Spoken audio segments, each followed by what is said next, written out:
السلام علیکم. میں Nusrat MAT higher secondary school Sopore سے. ہمارا جو مضمون ہے وہ ہے اردو. آج کا جو ہمارا موضوع ہے وہ ہے نعت، جو کہ 10ویں جماعت کے لیے ہے.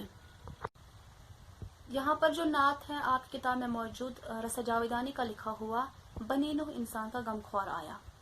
لیکن وہ پڑھانے سے پہلے میں آپ کو نعت کے بارے میں مختصر سی جانکاری دینا چاہوں گی کہ نعت کے معنی کیا ہے اور اس کا آغاز کہاں سے ہوا. نعت کے لغوی معنی کی بات کی جائے، لغوی معنی یعنی کہ لفظی معنی یا وربل، تو وہ ہے مدح کرنا، کسی کی ثنا کرنا یا تعریف کرنا. کسی کی تعریف کرنے کو یا مدح کرنے کو ہم نعت کہتے ہیں، جو کہ اس کے لغوی معنی ہیں. اس کے اصطلاحی معنی کی اور آئے. اصطلاحی معنی یعنی کہ مجازی معنی، تو وہ ہے محمد صلی اللہ علیہ وسلم کی سیرت یا صورت کے کسی بھی پہلو کی مدح کرنا. یعنی کہ محمد صلی اللہ علیہ وسلم کی سیرت مبارک یا صورت مبارک یا پھر ان کے اخلاق وغیرہ کی تعریف جب ہم کرتے ہیں تو اسے ہم نعت کہتے ہیں. یہ ہے اس کے اصطلاحی معنی. نعت گوئی کا آغاز دور رسالت میں ہوا، یعنی کہ جب حضور صلی اللہ علیہ وسلم کے زمانے سے ہی نعت گوئی کا آغاز ہوا. اس وقت حضرت حسان بن ثابت رضی اللہ تعالی عنہ اور کعب بن زحیر رضی اللہ تعالی عنہ عربی نعت گو شعرا تھے، جو کہ عربی میں نعت کہتے تھے کیونکہ ان کی زبان عربی تھی، تو وہ عربی میں نعت گوئی کرتے تھے. حضرت حسان بن ثابت رضی اللہ تعالی عنہ اور کعب بن زحیر رضی اللہ تعالی عنہ. حضرت حسان بن ثابت رضی اللہ تعالی عنہ جو تھے وہ دربار نبوی صلی اللہ علیہ وسلم کے شاعر تھے، یعنی جو حضور صلی اللہ علیہ وسلم کے دربار میں نعت گوئی کرتے تھے. انہوں نے متعدد بار نعتیہ اشعار پیش کیے اور کافی داد اور تحسین حاصل کی. عربی کے بعد فارسی زبان میں نعت گوئی کا آغاز ہوا، اور جو فارسی زبان کے مشہور نعت گو شعرا تھے وہ شیخ سیدی شیرازی، نظامی گنجوی اور عبد الرحمن جامی. یہ نام کافی مشہور ہیں جنہوں نے فارسی زبان میں نعت گوئی کی ہے. برصغیر کے فارسی نعت گو شعرا میں ایک نام آتا ہے جو کہ کافی بلند درجہ رکھتا ہے، ایک اپنی اہمیت رکھتا ہے، وہ ہے امیر خسرو. امیر خسرو کا نام برصغیر کے فارسی نعت گو شعرا میں شمار ہوتا ہے. اردو میں نعت عربی اور فارسی سے آئی، یعنی کہ پہلے عربی میں، پھر فارسی میں اور پھر اردو میں نعت گوئی کا آغاز ہوا. اردو کے اکثر شعراء نے نعتیں لکھی ہیں، جن میں سے غیر مسلم بھی شامل ہیں، یعنی کہ غیر مسلمانوں نے بھی نعت لکھے ہیں، کہے ہیں. اردو کے شعراء جو تھے جنہوں نے نعت گوئی کی ہے، ان میں سے کچھ نام یہاں پہ میں بتا دیتی ہوں. وہ ہے میر تقی میر، مولانا حالی، مولانا شبلی، ڈاکٹر سر محمد اقبال، احمد یار خان وغیرہ. یہ نام کافی مشہور ہیں جنہوں نے اردو میں نعت گوئی کی ہے. تو چلیے آپ کی کتاب میں موجود جو نعت ہے بنی نوح انسان کا غمخوار آیا، رسا جاویدانی کا لکھا ہوا، آپ کو بتا دوں یہ جو نعت ہے یہ نظم مسدس کہلاتا ہے، کیونکہ مسدس کا مطلب ہوتا ہے 6 مصرے والا. تو یہ جو نعت ہے اس کا ہر ایک بند 6 مصروں والا ہے، تو یہ نظم مسدس کہلاتا ہے. پہلے بند کی اور آتے ہیں. بنی نوح انسان کا غمخوار آیا، وہ تخلیق عالم کا شہکار آیا، وہ نبیوں کا سرتاج سردار آیا، خوش اندام آیا، خوش اتوار آیا. تو آیا تیرے آنے کی آرزو تھی، نگاہوں کو بس تیری ہی جستجو تھی. یہاں پہ کچھ مشکل الفاظ ہے، جیسے کہ بنی نوح انسان. بنی نوح انسان کا مطلب ہوتا ہے انسان کی اولاد. تخلیق کا مطلب بنانے والا.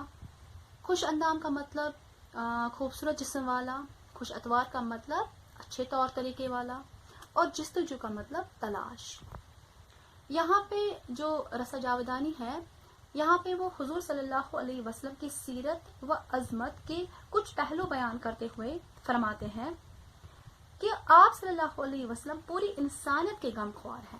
یعنی کہ آپ صلی اللہ علیہ وسلم جو ہے وہ تمام انسانوں کے غموں کو سمجھنے والے ہیں، ان کو تسلی دینے والے ہیں. آپ صلی اللہ علیہ وسلم کی تخلیق خالق کی کائنات کا ایک عظیم کارنامہ ہے. یعنی کہ اللہ تعالیٰ نے آپ صلی اللہ علیہ وسلم کو پیدا کر کے آپ صلی اللہ علیہ وسلم کو اس دنیا میں بھیج کر ایک عظیم کارنامہ انجام دیا. آپ صلی اللہ علیہ وسلم تمام نبیوں کے سردار ہیں. آپ صلی اللہ علیہ وسلم نے تشریف لا کر انسانیت پر بہت بڑا احسان فرمایا. کیونکہ انسان جو تھے وہ گمراہ ہو چکے تھے، وہ گمراہی میں ملوث ہو گئے تھے، تو ان کو ایک ہادی کی ضرورت تھی. تمام نظروں کو اس کی آرزو تھی ایک ہادی کی، ایک ہدایت کرنے والے کی. سو وہ تمام جو نظریں تھی ایک ہادی کو تلاش کرنے کی، وہ آپ صلی اللہ علیہ وسلم کی آمد سے پوری ہو گئی، کیونکہ آپ صلی اللہ علیہ وسلم اس دنیا میں آئے اور انہوں نے گمراہی کو دور کیا. دوسرا بند جو ہے، تو اے ابر رحمت جو دنیا میں آیا، شرف آدم و آدمیت نے پایا. تو وہ سرو قامت نہیں جس کا سایہ، مگر بن کے رحمت تو عالم پہ چھایا. قدم تیرا جب سے پڑا ہے زمین پر، زمین فوق رکھتی ہے عرش بری پر. شرف کا مطلب ہوتا ہے عزت یا ہم کہتے ہیں وقار. فوق کا مطلب ہوتا ہے یہ ہونا یعنی کہ برتری یا ہم کہتے ہیں بڑائی. عرش کا مطلب ہوتا ہے زمین. یہاں پر رضا جاویدانی فرماتے ہیں کہ آپ صلی اللہ علیہ وسلم کی ذات اقدس اس دنیا میں رحمت کا بادل بن کر آیا. یعنی کہ جس طرح ایک بادل برستا ہے، آپ صلی اللہ علیہ وسلم ایک اسی بادل کی طرح ہم پر رحمت کی طرح برسے، رحمت کا بادل بن کر ہم پر برسے. آپ صلی اللہ علیہ وسلم کے آنے سے آدمیت یعنی کہ انسانیت نے شرف پا لیا، یعنی کہ انسانیت کو عزت مل گئی، ان کو وقار مل گیا آپ صلی اللہ علیہ وسلم کے آنے سے. آپ صلی اللہ علیہ وسلم کے قد نازنین کی مثال اس درخت کی طرح ہے جس کا کوئی سایہ نہیں، لیکن پھر بھی آپ صلی اللہ علیہ وسلم پورے عالم پر اپنے رحمت کا سایہ انہوں نے برسایا. یعنی کہ یہاں پہ رضا جاویدانی فرماتے ہیں کہ آپ صلی اللہ علیہ وسلم جو تھے ان کا سایہ زمین پر نہیں پڑتا تھا. جس طرح انسان کا سایہ زمین پر پڑتا ہے، آپ صلی اللہ علیہ وسلم کا سایہ زمین پر نہیں پڑتا تھا، لیکن اس کے باوجود وہ ایک رحمت کا سایہ بن کر ہم انسانوں پر برسے. آپ صلی اللہ علیہ وسلم جب اس زمین پر انہوں نے اپنے قدم رکھے تو اس زمین کو آسمان سے بھی اونچا درجہ حاصل ہو گیا. یعنی کہ جو درجہ آسمان کا ہے، اس زمین کو اس سے زیادہ بلند درجہ حاصل ہو گیا جب سے حضور صلی اللہ علیہ وسلم کے قدم اس زمین پر پڑے. تیسرے بند کی اور آتے ہیں. پیام آشتی کا ہے قرآن تیرا، ہوا جاگزیں دل میں فرمان تیرا. کرم ہر کسی پر ہے یکساں تیرا، ہے دھرتی کے کندھوں پر احسان تیرا. جو شفقت مسلمان کے حال پر ہے، وہی غیر مسلم پہ تیری نظر ہے. آشتی کا مطلب ہوتا ہے امن، شانتی. جاگزی کا مطلب ٹھہرنا یا جگہ بنانا. یکساں کا مطلب ایک جیسا. دھرتی کا مطلب زمین. یہاں پہ تیسرے بند میں رضا جاویدانی فرماتے ہیں کہ آپ صلی اللہ علیہ وسلم جو ہے، جو آپ صلی اللہ علیہ وسلم کا لایا ہوا قرآن ہے، وہ ساری دنیا کے لیے امن و شانتی کا پیغام ہے. جس کسی نے بھی قرآن کے پیغام کو سمجھا، اس کے دل میں آپ صلی اللہ علیہ وسلم کی محبت اور اطاعت نے جگہ بنا لی. یعنی کہ آپ صلی اللہ علیہ وسلم کا جو ان پر جو نازل ہوا قرآن جو ہے، جس کسی نے بھی قرآن کے معنی کو سمجھا، وہ اپنے آپ حضور صلی اللہ علیہ وسلم سے محبت کرنے لگا اور ان کی اطاعت کرنے لگا، یعنی کہ ان کو ماننے لگا. آپ صلی اللہ علیہ وسلم کا کرم اور احسان سب پر برابر ہے، یعنی کہ ان کے لیے کوئی بھید بھاؤ نہیں تھا، کوئی فرق وہ نہیں رکھتے تھے، بلکہ ہر ایک انسان ان کے لیے ایک جیسا تھا. اور آپ صلی اللہ علیہ وسلم حقیقی معنوں میں دنیا پر انہوں نے احسان فرمایا. آپ صلی اللہ علیہ وسلم جو حسن سلوک، جو رویہ وہ مسلمانوں کے ساتھ فرماتے تھے، اسی لحاظ، محبت اور ہمدردی سے غیر مسلموں کے ساتھ بھی وہ پیش آتے تھے.